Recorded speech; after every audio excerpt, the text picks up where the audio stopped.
हे दुग्धजन्य पदार्थ हे शाकाहारी आहे. तर हलाल पत्र घेऊन ह्यामधून काय साध्य करायचं आहे? आज आपण बघतोय की जमेत उलेमाए हिंद ही संघटना 92-93ला जे साखळी बॉम्बस्फोट झालं तर त्यांना सोडवण्यासाठी त्यांनी मदत केलेली आहे. आज हलाल जिहादच्या माध्यमातून जो काय पैसा येतोय तो पूर्ण आतंकवादी कारवाईसाठी वापरला जातोय. आज जवळजवळ 700हून अधिक आतंकवाद्यांना हे वकील करून त्याचा पैसा पुरवठा केला जातोय.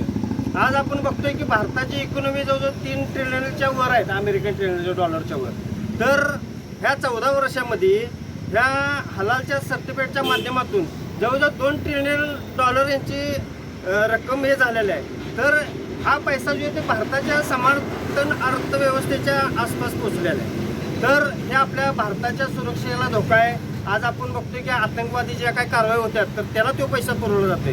मग हे मुस्लिमांना माहीत नाही काय हा पैसा आतंकवादी कारवाईसाठी दिला जातोय. आज गोकुळचं जर का दूध बघितलं तर महाराष्ट्रासह भारतापर्यंत अजून पोचलेलं नाही. मग तुम्हाला त्या इस्लामी राष्ट्रामध्ये विकण्याचं काय कारस्थान आहे? म्हणजे इथं कुठं तर ह्या गोकुळमध्ये इस्लामी अजेंडा राबवण्याचं हे मोठं कारस्थान शिजलेलं आहे.